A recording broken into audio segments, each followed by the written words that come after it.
Hola, ¿cómo están? En esta clase vamos a ver retroperitoneo, tema que corresponde a la clase de abdomen. Bueno, retroperitoneo es un tema que siempre se lo da al final de abdomen.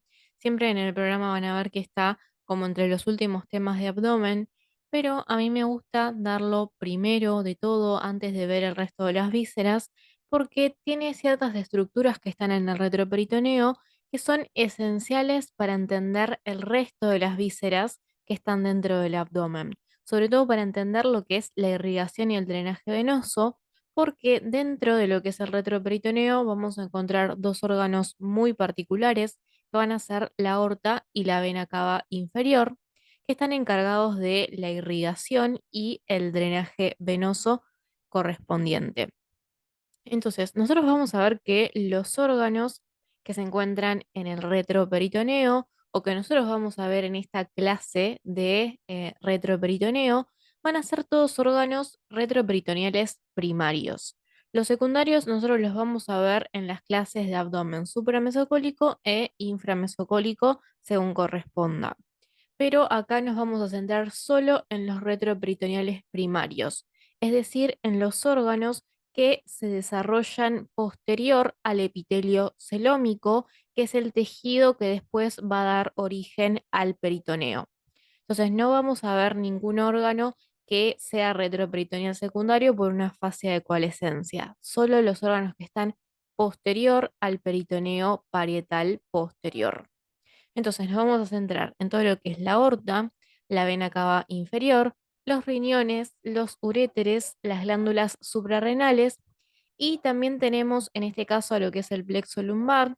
Como es un tema de locomotor, yo no lo vuelvo a mencionar acá, pero sepan que se los pueden tomar de nuevo en todo lo que es abdomen o retroperitoneo, ¿sí? Ahora en esplagno se los pueden volver a tomar plexo lumbar. Bueno, entonces acá en estas dos imágenes tenemos dos vistas desde anterior de todo lo que es el retroperitoneo. Obvio que en cada imagen faltan algunas cosas de lo que vamos a ver en el retroperitoneo, pero es más o menos una idea de lo que ustedes van a ver en el preparado. Ustedes tienen que, para ver el retroperitoneo en el preparado, por lo general tienen que correr todas las vísceras intraabdominales, tanto las intraabdominales primarias como, bueno, el ovario lo tenemos por debajo, sí, no hay que correrlo, pero todas las vísceras que son intraabdominales, intraperitoneales, secundarias, hay que correrlas, ¿sí? No es que nosotros vemos el preparado y lo vemos directamente así. Por lo general las vísceras hay que correrlas.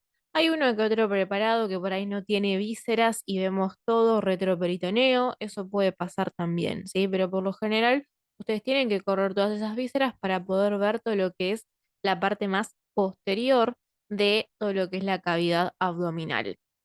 Entonces nos vamos a encontrar, esto que está representado acá en rojo es la aorta, y en esta imagen vemos que la aorta está acompañada de lo que es la vena cava inferior. Esto es muy importante porque en el preparado uno ve todo del mismo color. Acá nosotros vemos a la aorta y a la vena cava inferior de distintos colores, entonces se diferencia bien, pero tienen que saber que en el preparado se ven los dos del mismo color. Obvio que la vena cava inferior va a tener una pared menos gruesa que la aorta. La aorta es una arteria realmente muy grande y tiene una pared muy gruesa con respecto a lo que es la vena cava inferior. La vena cava inferior aparte está toda colapsada en los preparados, ¿sí? Entonces, esto es clave. Tienen que saber diferenciar la arteria aorta de la vena cava inferior, ¿sí? No saber identificar la aorta abdominal en un preparado de abdomen es un error típico para que los desaprueben. Otra cosa que tienen que reconocer en el retroperitoneo es el riñón y la glándula suprarrenal. Esto parece una boludez, pero se confunde mucho el riñón con otro órgano que es el vaso y que nosotros vamos a ver en abdomen supramesocólico. ¿Sí? Entonces, no tienen que confundirse riñón con vaso.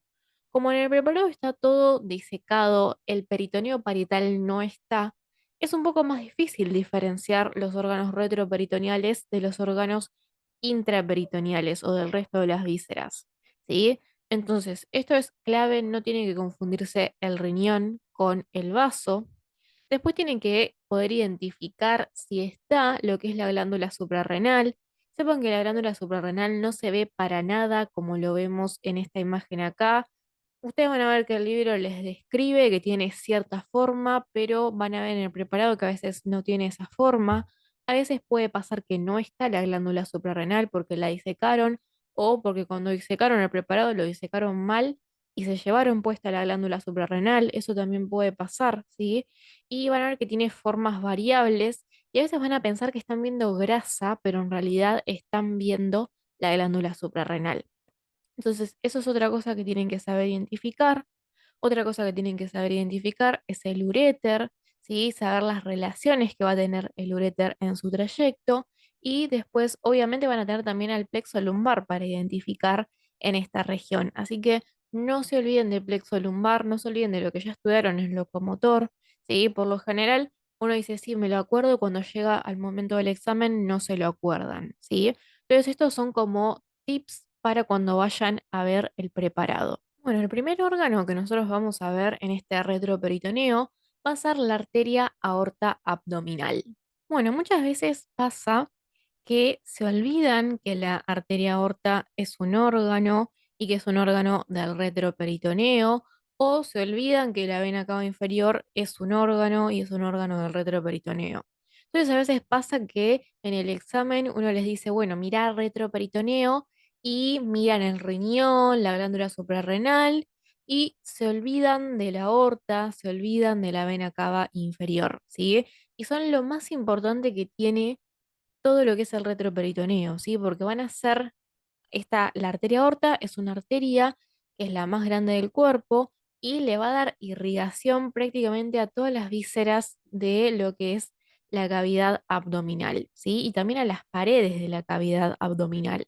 Entonces es una arteria muy, muy importante y que no pueden no saber, ¿sí?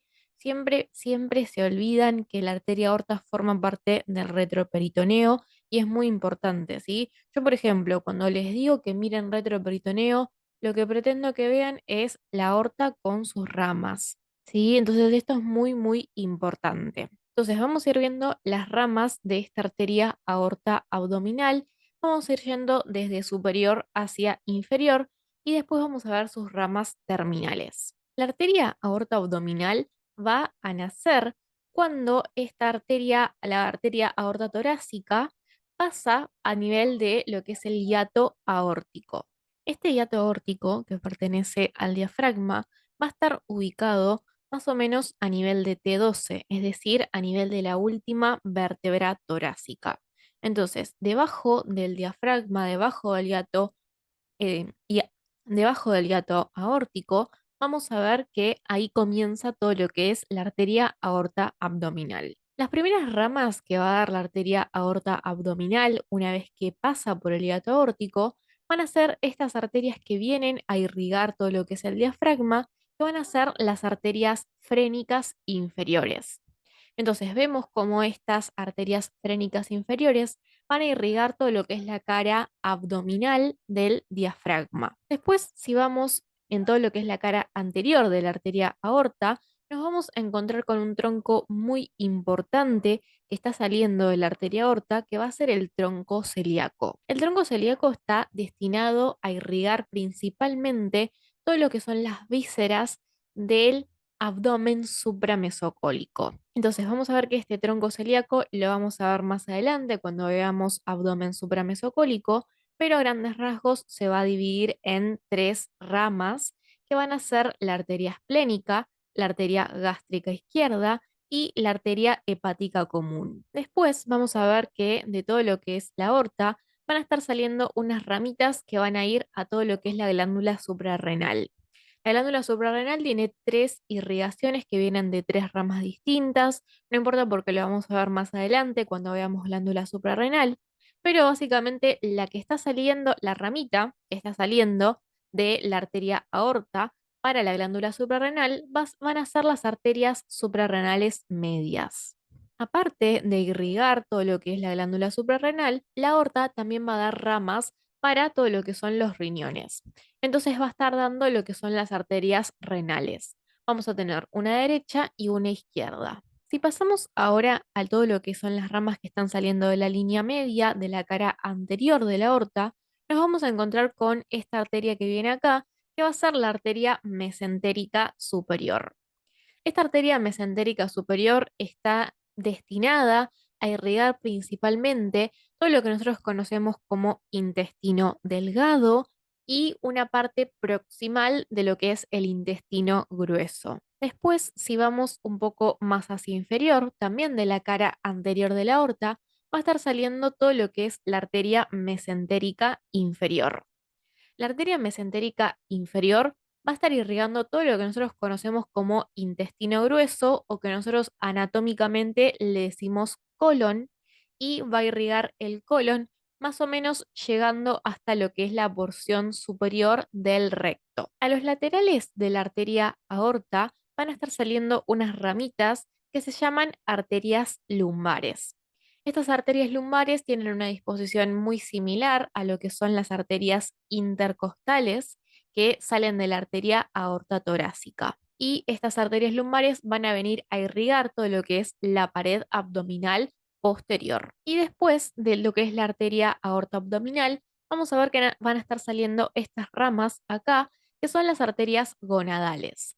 Pueden ser arterias testiculares o pueden ser arterias ováricas dependiendo de quién nos estemos estudiando. Entonces, vamos a ver acá tenemos una arteria gonadal derecha y una arteria gonadal izquierda. Y finalmente vamos a ver que la arteria aorta abdominal se va a dividir en dos ramas terminales que van a ser las arterias ilíacas comunes. Vamos a tener una arteria ilíaca común izquierda y una arteria ilíaca común derecha. Siguiendo a lo que es el trayecto de la arteria aorta abdominal, va a estar saliendo otra ramita que va a ser la arteria sacra media. Algunos autores consideran que la arteria sacra media también es rama terminal de la arteria aorta y dicen que es como la continuación de la arteria aorta abdominal. Puede ser que lo encuentren en otros autores que les dice que es una rama colateral, ¿sí? Esto realmente varía bastante de acuerdo a los autores. Entonces, así terminaríamos con todo lo que es arteria aorta abdominal y sus ramas. Es muy, muy importante saber la arteria aorta abdominal y saber sus ramas. Bueno, pasamos a ver ahora lo que es vena cava inferior. Nosotros vamos a ver que la vena cava inferior va a ser una vena que va a estar drenando todo lo que es la sangre que viene de la cavidad abdominal, pero no va a estar drenando la sangre que viene de las vísceras de la cavidad abdominal. Entonces, todas las vísceras que forman parte del tubo digestivo no van a ser drenadas por la vena cava inferior porque todo lo que son las vísceras del tubo digestivo van a drenar a través del sistema porta que lleva esa sangre hacia el hígado para que esa sangre sea filtrada. ¿Por qué pasa esto? Porque nosotros ingerimos alimentos y esos alimentos vienen de afuera, vienen del exterior. Entonces traen antígenos y traen cosas que son ajenas al cuerpo, pueden traer también toxinas, dependiendo de lo que uno ingiera, y pueden traer también bichos, ¿sí? Cosas que sean ajenas al cuerpo, bacterias, virus. Entonces toda esa sangre va a pasar a la circulación porta y la circulación porta lo va a llevar al hígado para que el hígado filtre toda esta sangre que está viniendo de el contacto con el exterior, ¿sí? Todas estas sustancias que vienen del exterior y después recién ahí las pasa a lo que es la circulación sistémica. No se preocupen porque esto lo vamos a ver más adelante cuando veamos hígado, ¿sí? Pero quiero aclarar esto porque siempre se confunden las afluentes de la vena cava inferior con las ramas de la aorta. Van a ver que en la vena cava inferior va a haber un montón de ramas que estaban en la aorta, pero en la vena cava inferior no están y no son afluentes, ¿sí? Entonces esto es importante, porque siempre una pregunta típica de examen es, nómbrame afluentes de la vena cava inferior, y lo primero que siempre dicen es a la mesentérica superior. Es lo primero que se les viene a la mente y eso está mal, ¿sí? Porque la mesentérica superior, la mesentérica inferior y todas las ramas que nosotros vimos anteriormente no son todas ramas de la vena cava inferior, ¿sí? Es muy importante en esplacno estudiar drenaje venoso, porque el drenaje venoso es distinto a las arterias. Así que bueno, después de esta introducción, vamos a ver ahora sí todo lo que es la vena cava inferior. Nosotros vamos a ver que la vena cava inferior se va a formar por la unión de las dos venas ilíacas comunes, tanto derecha como izquierda. Las venas ilíacas comunes están trayendo sangre que viene de la pelvis y de los miembros inferiores. Estas venas ilíacas comunes se forman por la unión de las venas ilíacas internas e ilíacas externas. Entonces, la ilíaca interna viene de la pelvis, la ilíaca externa viene de los miembros inferiores. Entonces, se forma todo lo que es la vena cava inferior y vamos a ir viendo todas las afluentes que va a estar recibiendo. Por un lado, vamos a tener a las venas lumbares. Las venas lumbares tienen la misma disposición que tenían las arterias lumbares en cuando veíamos arterias, ¿sí? Entonces son estas ramitas que están saliendo a los laterales de todo lo que es la vena cava inferior y que van a tener el drenaje venoso de todo lo que son las paredes del abdomen, más específicamente de la pared posterior del abdomen. Las venas lumbares, vamos a ver que se anastomosan entre sí y van a formar una vena que se llama vena lumbar ascendente, y esa vena lumbar ascendente se va a unir o se va a anastomosar con lo que es la vena subcostal, y eso va a formar las venas ácigos y hemiácigos correspondientemente tanto a la derecha como a la izquierda. Esto nosotros lo vimos igualmente en tórax. Después, otras afluentes que va a recibir la vena cava inferior van a ser las venas renales, tanto vena renal derecha como izquierda. Después vamos a ver que de las venas gonadales, la vena cava inferior solo va a recibir a la vena gonadal derecha. La vena gonadal izquierda no es afluente de la vena cava inferior porque va a estar llegando a todo lo que es la vena renal, ¿sí? No llega a la vena cava inferior como si llega a la derecha, pero llega a la vena renal. Esto es importante recordarlo porque tiene aplicación clínica y lo vamos a ver más adelante. Después, otro afluente muy importante que tiene la vena cava inferior van a ser las venas hepáticas o suprahepáticas, ¿sí? Tienen que acordarse de estas venas porque estas venas están recibiendo toda la sangre que el hígado ya filtró. Y son venas que siempre se las olvidan cuando están hablando de afluentes de la vena cava inferior. Y después, por último, vamos a tener entre las últimas venas que recibe esta vena cava inferior, van a ser las venas frénicas inferiores que están llevando al drenaje venoso de todo lo que es la cara abdominal del diafragma. Después nosotros vamos a ver que esta vena cava inferior va a pasar por este foramen de la vena cava en lo que es el diafragma y va a entrar al tórax. En el tórax casi que no tiene trayecto porque ni bien atraviesa el diafragma, ya entra en todo lo que es la aurícula derecha. Entonces ahí ya termina, ¿sí? La vena cava inferior termina en la aurícula derecha donde está llevando toda la sangre. Bueno, ahora pasamos a ver todo lo que son riñones y glándulas suprarrenales. Los riñones van a ser órganos que forman parte del sistema urinario. Van a ser órganos que reciben toda la sangre del cuerpo mediante las arterias renales y van a hacer un filtrado de esa sangre, y con ese filtrado van a producir todo lo que es la orina, que va a servir para eliminar ciertas sustancias de desecho que hay que sacar del cuerpo. Por otro lado, lo que son las glándulas suprarrenales van a ser glándulas que estén en relación con todo lo que es el sistema endocrino. Van a ser glándulas que van a secretar hormonas que van a tener diversas funciones, como por ejemplo el cortisol o como por ejemplo todo lo que son las hormonas sexuales, como por ejemplo la testosterona. También puede secretar hormonas como por ejemplo la adrenalina y noradrenalina. Entonces es una glándula que sirve para regular ciertas funciones que son internas del cuerpo. Vamos a ver que estos dos órganos, tanto los riñones derecho e izquierdo y las glándulas suprarrenales, tanto derecha como izquierda, van a ser órganos retroperitoneales primarios, y esto es porque se desarrollan posterior al epitelio celómico, que luego va a dar origen a lo que es el peritoneo parietal posterior. Entonces, nosotros los vamos a encontrar posterior al peritoneo parietal posterior. Para verlos en el preparado, nosotros tenemos que sacar al peritoneo parietal posterior. Esto por lo general se hace cuando se diseca el preparado. Entonces ustedes no lo van a ver, salvo que al preparado o le falte disección o le hayan dejado el peritoneo parietal posterior a propósito para verlo.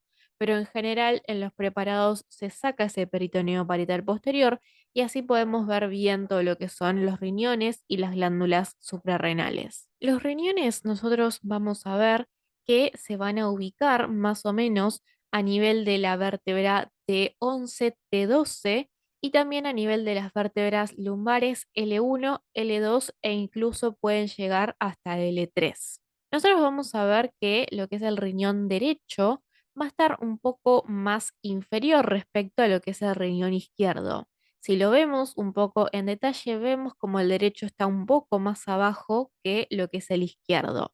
Se dice que está más o menos 2 centímetros inferior al izquierdo, y esto se va a dar porque a la derecha nosotros vamos a encontrar a todo lo que es el hígado, y entonces ese hígado va a estar empujando el riñón derecho un poco más hacia inferior. Nosotros vamos a ver que los riñones van a tener dos caras.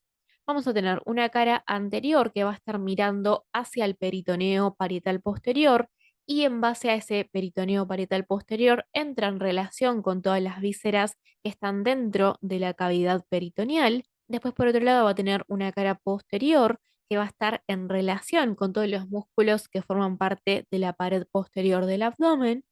Después va a tener un borde que va a estar mirando hacia medial, por donde nosotros vamos a ver que va a estar entrando el pedículo del riñón. Entonces, ese punto en el cual en la víscera está entrando el pedículo se llama ilio, y este concepto ya lo vimos varias veces anteriormente. Entonces, en el borde medial tenemos al ilio del riñón y después por otro lado tenemos a todo lo que es el borde lateral. Y vamos a decir que los riñones van a tener dos polos. Un polo superior que va a entrar en relación con las glándulas suprarrenales y un polo inferior. Nosotros vamos a ver que los riñones se van a estar apoyando sobre las últimas dos costillas. Entonces, es decir, más o menos entre lo que es la costilla número 11 y la costilla número 12. Vamos a ver que la cara posterior como ya les mencioné, tiene relación con todo lo que es la pared posterior del abdomen. En su porción más superior va a tener relación con todo lo que es el diafragma, y en la porción más inferior va a estar en relación con lo que es el músculo psoas mayor y con lo que es el músculo cuadrado lumbar. Y puede tener relación también con unos ramos del plexo lumbar que nosotros ya conocemos, que van a ser los nervios iliohipogástrico e ilioinguinal. Por su cara anterior, las relaciones de los riñones van a variar de acuerdo al riñón derecho y al riñón izquierdo. Todo lo que es el riñón derecho por su cara anterior se va a relacionar con lo que es la flexura cólica derecha, que vamos a ver más adelante, que es el sitio en el cual el colon ascendente hace como una vueltita y pasa a ser entonces colon transverso. Entonces el colon vendría una cosa así, que es el intestino grueso, y en la flexura cólica el colon es como que cambia de dirección para pasar a llamarse ahora colon transverso. Va a estar en relación también con todo lo que es el duodeno. El duodeno es la continuación del estómago y es una parte del intestino delgado, y va a estar en relación también con el hígado. Después, por otro lado, lo que es el riñón izquierdo se va a estar relacionando con el vaso, que es un órgano que nosotros vamos a ver más adelante cuando veamos abdomen supramesocólico. Se va a relacionar también con lo que es el cuerpo y la cola del páncreas, que es una glándula anexa al tubo digestivo. Y junto con el páncreas van a estar pasando todo lo que son los vasos esplénicos, que son los vasos que van al vaso, y van a tener relación también con todo lo que es el estómago. En su porción más inferior, el riñón izquierdo va a tener relación con todo lo que es la flexura cólica izquierda, que es la parte en la cual el colon transverso cambia de posición para pasar a llamarse ahora colon descendente. Y puede entrar en relación también con algunas asas de lo que es el yeyuno e ilion que corresponden al intestino delgado. Respecto a todo lo que es el borde lateral, en el derecho va a estar en relación con lo que es el hígado y en el izquierdo va a estar en relación con lo que es el vaso. Después en todo lo que es la cara medial, ya dijimos que va a estar en relación con todo lo que es el ilio del riñón y después vamos a ver, como ya mencioné, en los polos vamos a tener relación en lo que es el polo superior con las glándulas suprarrenales. Con respecto a lo que es la glándula suprarrenal, nosotros vamos a ver que va a tener una cara anterior, una cara posterior y una cara renal. Y vamos a ver que va a tener dos bordes. Vamos a tener un borde medial y vamos a tener un borde superior. Y después la glándula suprarrenal va a tener dos extremos, un extremo superior y un extremo inferior. Nosotros vamos a ver que las relaciones de la cara anterior, al igual que pasaba con el riñón, van a variar de acuerdo a si estamos hablando de la glándula suprarrenal derecha y la glándula suprarrenal izquierda. La derecha se va a relacionar por su cara anterior con todo lo que es la vena cava inferior, también con el hígado que tendría que estar viniendo a esta altura y vamos a ver también con todo lo que es la flexura duodeno-yeyunal, que va a ser la parte en la cual el duodeno se continúa como yeyuno.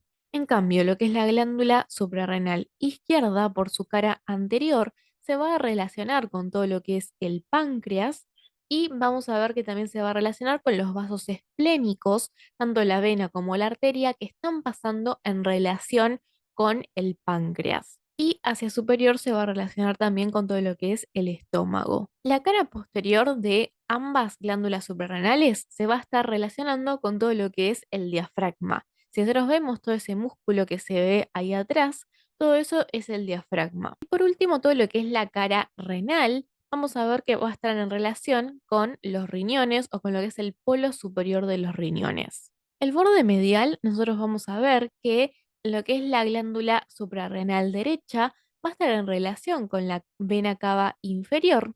Y a la izquierda, nosotros vamos a ver que la glándula suprarrenal izquierda, en su borde medial, va a estar en relación con todo lo que es la bolsa mental y con lo que es el páncreas. Después vamos a ver que su extremo inferior, lo que es la glándula suprarrenal, se va a relacionar con todo lo que es el pedículo renal y el extremo superior se va a corresponder en todo lo que es el polo superior de los riñones. A la izquierda vamos a tener también que va a tener relación con el vaso. Bueno, entonces acá vamos a ver un poco más en detalle lo que es el riñón. Ustedes tienen que saber que en el examen no hay tantas cosas que les puedan llegar a preguntar de riñón. Una de las cosas que tienen que saber es saber poner un riñón en posición anatómica si así se los piden o si les dan un preparado de riñón. Entonces, una de las cosas que ustedes tienen que hacer es para ponerlo en posición anatómica es identificar el hilio. Así como nosotros habíamos visto en pulmón, que el pulmón para ponerlo en posición anatómica tenemos que saber las relaciones del hilio pulmonar, acá también en el riñón tenemos que saber las relaciones del hilio del riñón. Entonces, nosotros vamos a ver que en el hilio del riñón vamos a tener ubicado de anterior a posterior a lo que es la vena renal, después vamos a tener hacia posterior a la arteria renal y posterior a la arteria vamos a tener a toda esta estructura que está acá, que es la pelvis renal. La pelvis renal es esta porción dilatada que forma parte de la vía urinaria que se encuentra anterior a todo lo que es el uréter. Esa pelvis renal luego se va a continuar como si fuera el uréter. Entonces, nosotros tenemos que ver que la pelvis renal siempre nos tiene que quedar lo más posterior posible. Entonces, eso ya nos da una pauta de qué es anterior y qué es posterior en este riñón. Obviamente que la cara en la que nosotros vemos que está entrando todo lo que es el hilio del riñón, esa va a ser la cara medial y la otra va a ser el borde lateral, ¿sí? Y ya con las relaciones de lo que es el hilio ya sabemos qué es anterior y qué es posterior. Para diferenciar qué es superior y qué es inferior, vamos a mirar la dirección del uréter, ¿sí? El uréter siempre se va hacia inferior. Entonces, esto ya nos dice que esto es inferior y esto de acá va a ser superior, ¿sí? Entonces, por la relación que tiene el uréter, ya terminamos de determinar la posición anatómica del riñón. Eso es lo primero que les van a preguntar.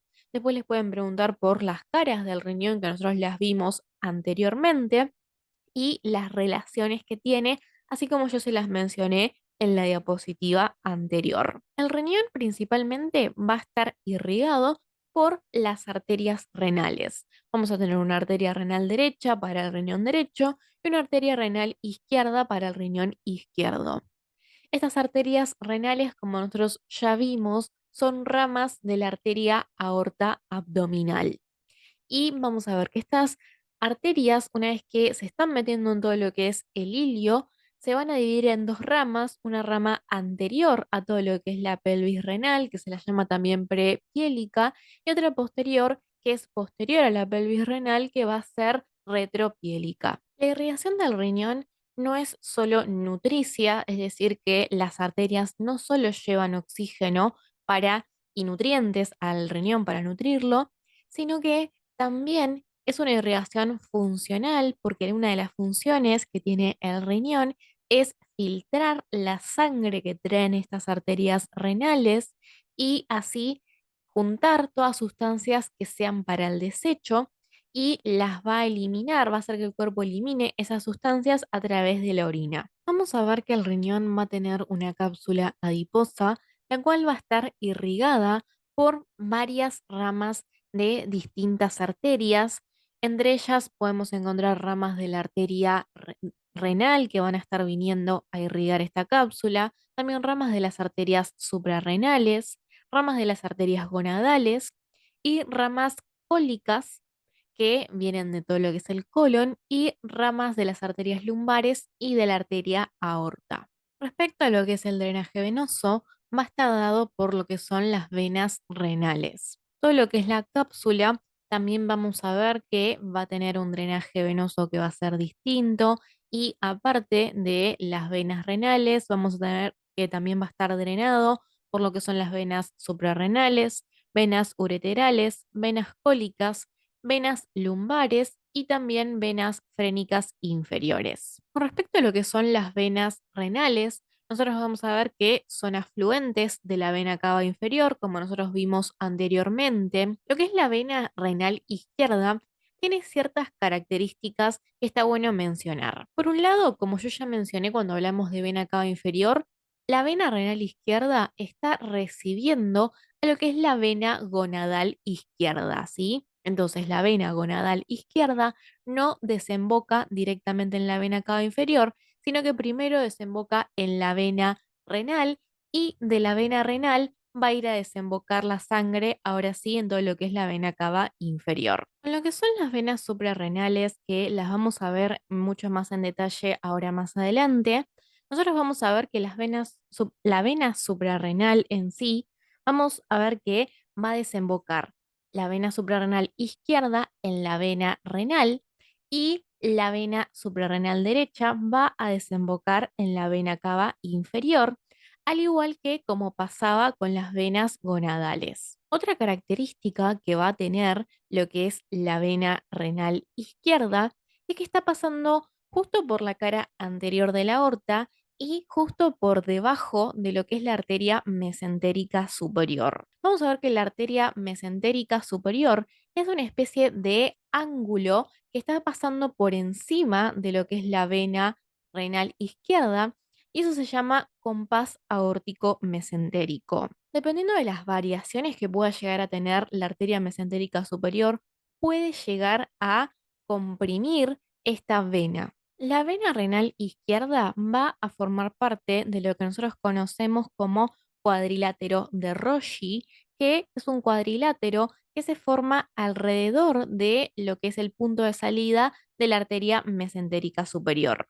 Entonces va a formar parte de lo que es el límite inferior del cuadrilátero de Rossi. Otros límites de este cuadrilátero van a ser la vena mesentérica superior hacia lo que es la derecha, la vena mesentérica inferior hacia la izquierda y hacia superior vamos a tener el tronco espleno-mesaraico. Que no se preocupen porque lo vamos a ver en más detalle más adelante. Con eso terminaríamos con todo lo que es riñón. Pasamos ahora a hablar un poco más en detalle de lo que es la glándula suprarrenal.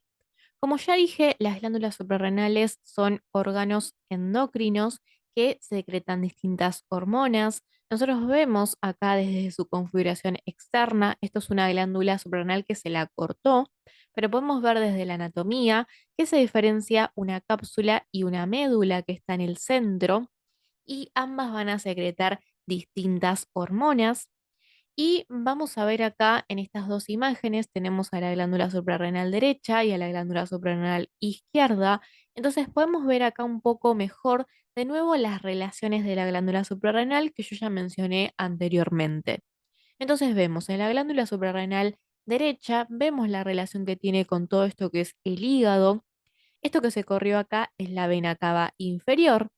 Esto acá ya es parte de lo que es el intestino delgado y acá obviamente tendríamos a lo que es el riñón. De este lado que estamos viendo la glándula suprarrenal izquierda, podemos ver acá cómo se levantó lo que es el vaso y esto que viene acá es el páncreas.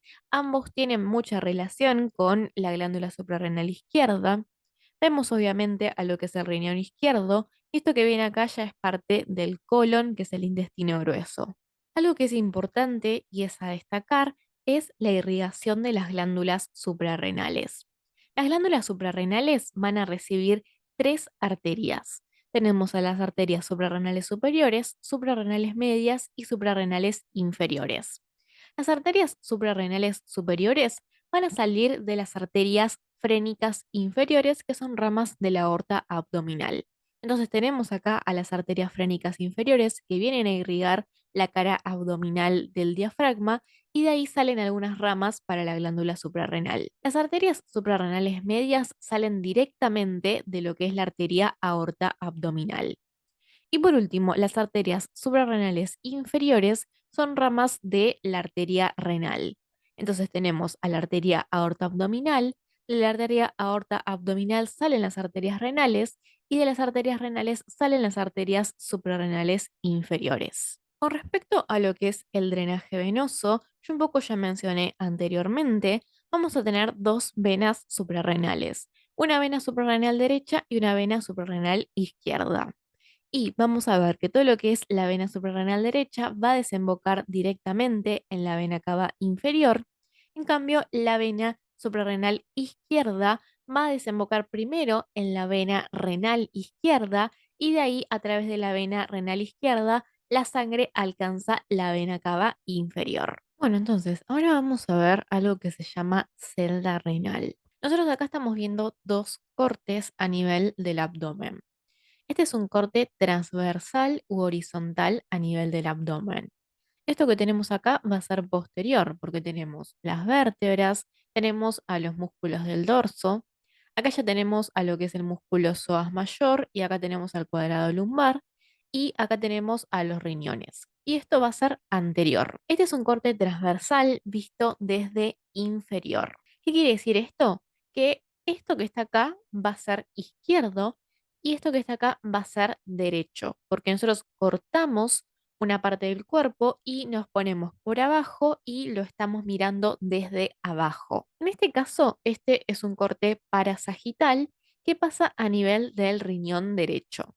Entonces vamos a tener que esto es posterior acá y esto acá va a ser anterior. Esto es superior y esto es inferior. Y lo que vemos acá va a ser el riñón derecho cortado a la mitad y acá vemos parte de lo que es el hígado también cortado. Y obviamente por encima del riñón tenemos a la glándula suprarrenal. Nosotros, como ya sabemos, vamos a tener a todo lo que es el peritoneo que va a estar tapizando todo lo que son las paredes del abdomen y todo lo que son los órganos o vísceras que son intraperitoneales. Entonces tendríamos más o menos el peritoneo a esta altura, ahí cubriendo todo, y nosotros vamos a ver que profundo o posterior al peritoneo o superficial al peritoneo, vamos a tener una fascia que se llama fascia renal. Esa fascia renal es una dependencia de toda esta capa de grasa, esa capa celulosa que vemos ahí, que está tapizando todo lo que es el peritoneo parietal. Entonces, nosotros vemos toda esa capa de grasa que está ahí y vamos a ver que va a haber una dependencia de esa capa de grasa, que es lo que nosotros conocemos como fascia renal. Nosotros vamos a ver que la fascia renal, cuando estamos llegando a lo que es el riñón, se va a engrosar y vamos a ver que se va a dividir en dos hojas. Una hoja que va a ser prerrenal, que va a pasar anterior al riñón, y una hoja que va a ser retrorrenal. Esto quiere decir que está pasando por detrás del riñón.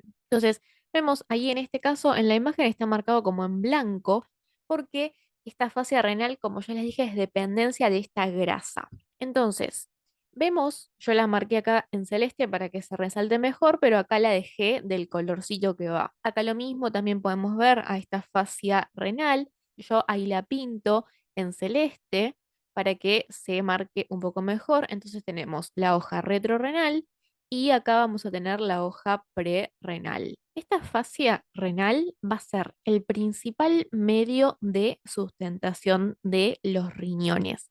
Es decir, que va a envolver a los riñones y los mantiene en su lugar. Otra cosa que los mantiene en su lugar es toda esta capa adiposa, esta capa de grasa que nosotros vemos acá en la porción más posterior del abdomen, que se la llama cápsula adiposa perirrenal. Entonces, toda esa grasita que está ahí envolviendo a los riñones también contribuye a mantener el riñón en su lugar. Bueno, entonces, nosotros vamos a ver que esta fascia renal va a envolver al riñón y como ya vimos, se separan dos hojas, una que es prerrenal y otra que es retrorrenal.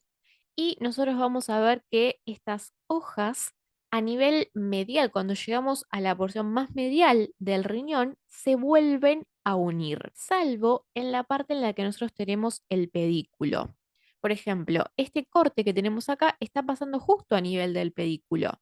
Entonces, acá vemos que las dos hojas no se vuelven a unir hacia medial. Si yo no tuviera el pedículo, vamos a hacer de cuenta acá que yo no tengo el pedículo de este lado, las dos hojas se vuelven a reunir. Entonces, por arriba y por abajo del pedículo, las dos hojas se reúnen de nuevo en la parte medial. Entonces, tendríamos que esta hoja o esta fascia renal vendría una cosa así y una cosa así. En la parte del pedículo no se reúnen y van a pasar a envolver también a las estructuras que forman parte del pedículo renal. Como vemos en este corte que tenemos acá, en este corte parasagital, nosotros vamos a ver que hacia superior esta fascia renal va a ir a envolver a las glándulas suprarrenales y por encima de las glándulas suprarrenales va a ir a fijarse al diafragma. Esta misma fascia va a dar una especie de expansión fibrosa que se la llama lámina intersuprarrenorenal y nos va a estar separando a lo que es la glándula suprarrenal del riñón. En la porción más inferior, si nosotros seguimos a esta fascia renal, vemos que las hojas es como que se tienden a juntar,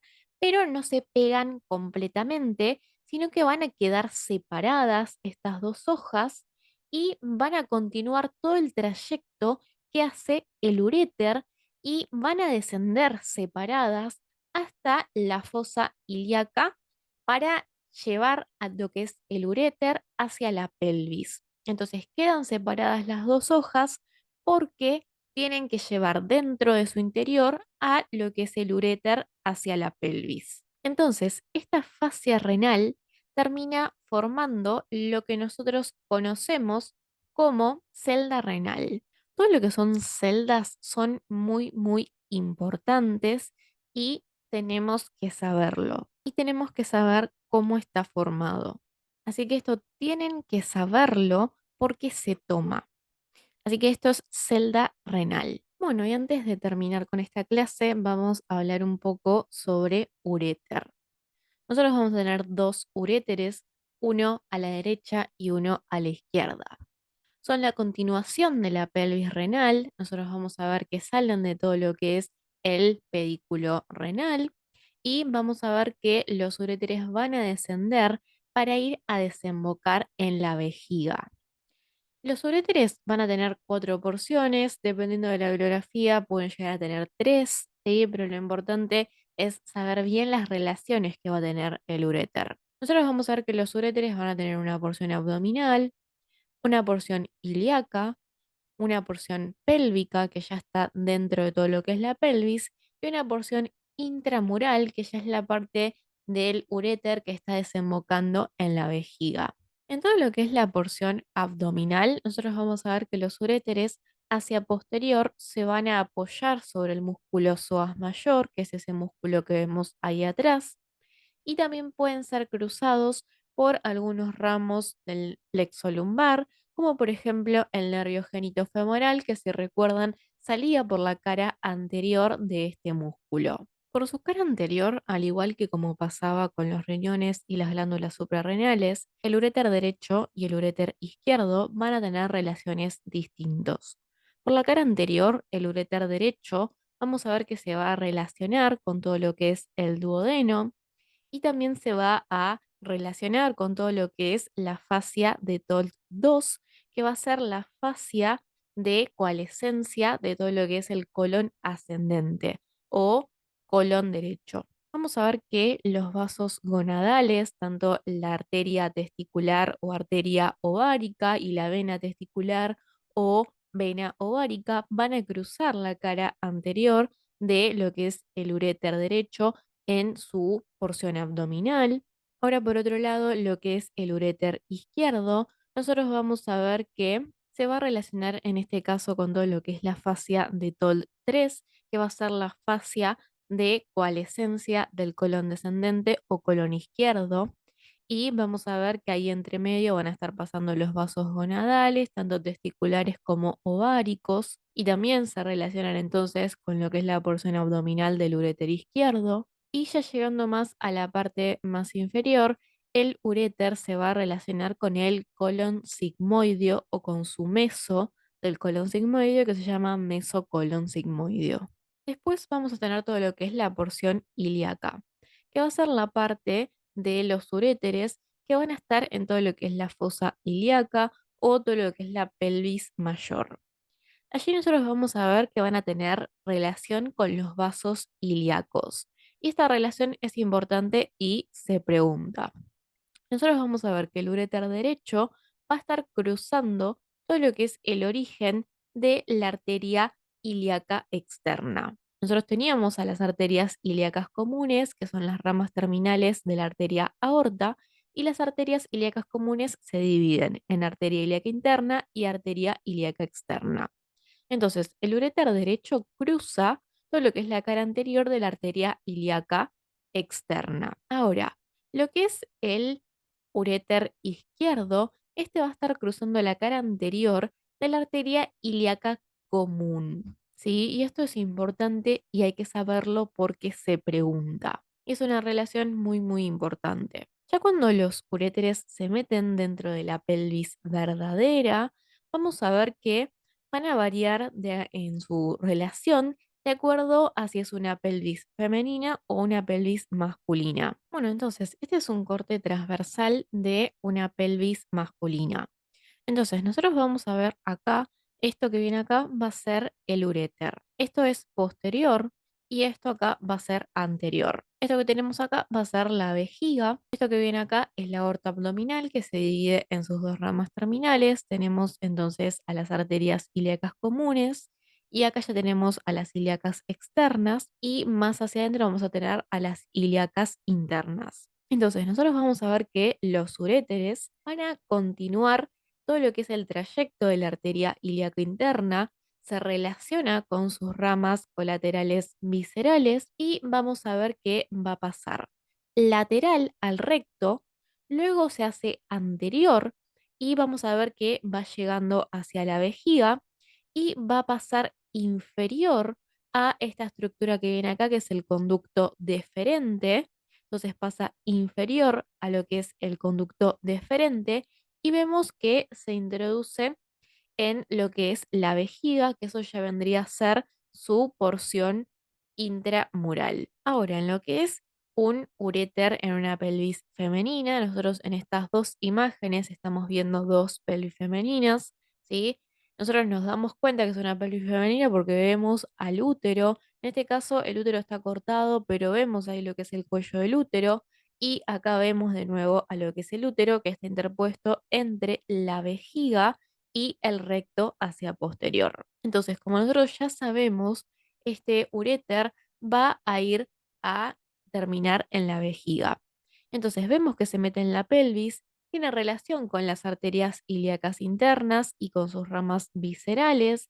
Entonces, la relación acá va a ser la misma que en el hombre, pero tiene una relación muy importante en la mujer y es que se va a meter en lo que nosotros llamamos mesometrio, que va a ser el meso del útero y que lo vamos a ver más adelante, y va a tener una relación muy estrecha con todo lo que es el cuello del útero. Entonces tenemos acá a todo lo que es el uréter y acá tenemos a lo que es el cuello del útero y pasa muy cerca al cuello del útero. ¿Por qué es importante esta relación? Porque en casos de cáncer de cuello de útero, este cáncer crece hacia los laterales y se disemina hacia lo que tiene alrededor. Y una de las cosas en las cuales se puede agarrar este tumor es del uréter, y eso puede producir una obstrucción del uréter, lo cual es muy grave porque puede llevar a una hidronefrosis y eso puede generar insuficiencia renal.